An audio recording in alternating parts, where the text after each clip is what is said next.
Менің арнама қош келдіңіздер. Арнама қолдау көрсетіп, видеоларыма лайк басып, достарыңызбен және де әлеуметтік желілерді бөлісуді ұмытпаңыздар. Мен бүгін сіздермен осындай ұйғыр самсасының рецептісімен бөліскім келеді. Өзім үнемі жасайтын, заказдар алатын осынау керемет рецепті. Енді өзімнің жасайтын рецептімен сіздерге қазір самса жасайтын боламын сіздердің алдарыңызда. Мен осылай 500 грамм ұнымды ситыдан өткізіп алдым. Және мен осындай сливочный берега майын қолданамын. Осы самсаға осы маймен өте дәмді шығады, басқа майларға қарағанда. Осының күштің ірі көзінен мен сары майымды мұздатқышта әбден қатып тұрған сары майымды өткіздім. Алдын ала сары майымды сол үшін мұздатқышқа салып қоямын да.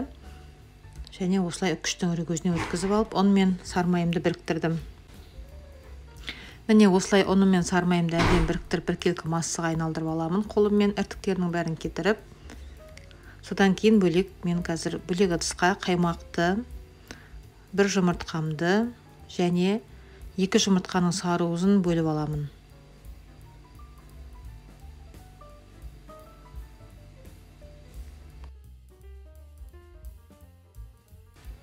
Және тұзбен қопсытқышымызды да салып, осы массамды қазір әбден араластырып біріктіріп аламын. Осы біріккен массамен қазір мен ұным мен сары майымның үстіне құйып қамыр илеймін.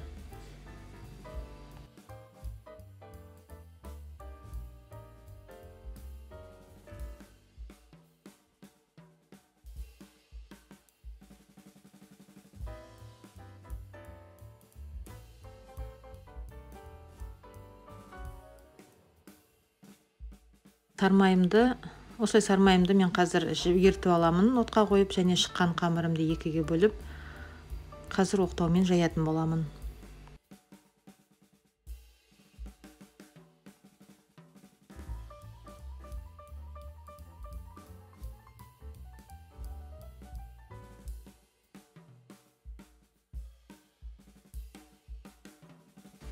Қамырларыңыз егер жабысып тұрса, аздап ұн сеуіп жайсаңыздар болады. Әбден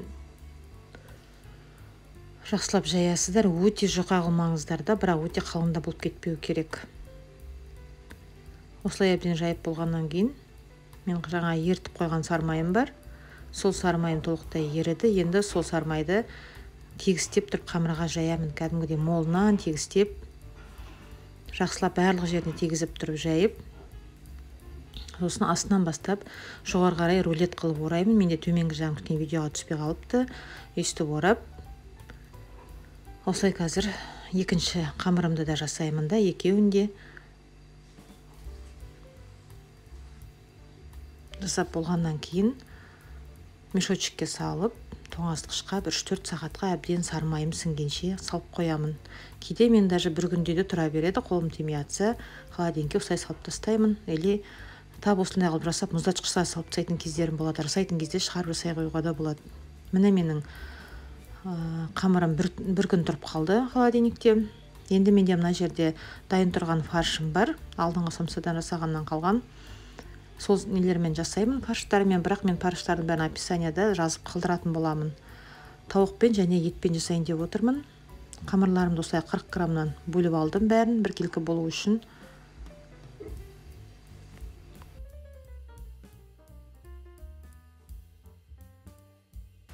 Бөліп алған қамырларымызды осылай жайып аламын.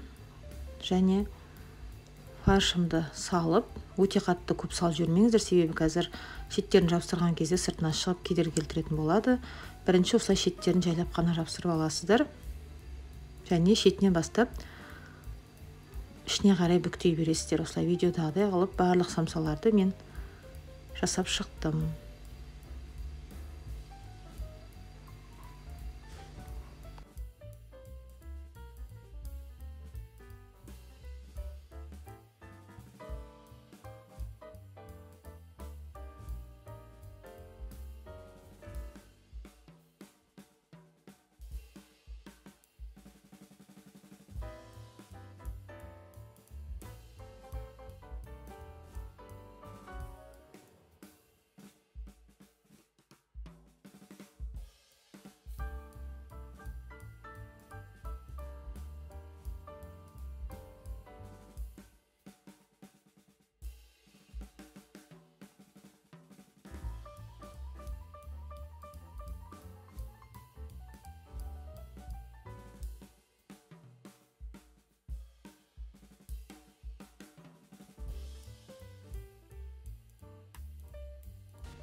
Міне осылай видеодағыдай самсаларымның бәрін жасап шықтым.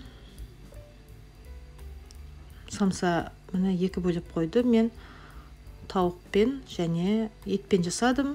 Енді осылардың бетіне 2 жұмыртқаның сары уызын алып, кішкене сүт құйып араластырып, осылай мен етпен жасаған самсамның бетіне мак септім, тауықпен жасаған самсаның бетіне кунжут септім. Араластырып шатастырып кетпеу үшін осылай бөліп салып, духовкаде 160 градуста 30-35 минут пісіріп алдым.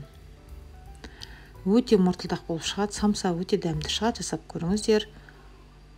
Енді жаңа артық қалған самсамды мен бәрін пісірген жоқпын, қалған самсамды мен мұздатқышқа салып қатырып қойдым. Міне самсаларым пісіп шықты, өте дәмді, әдемі болды.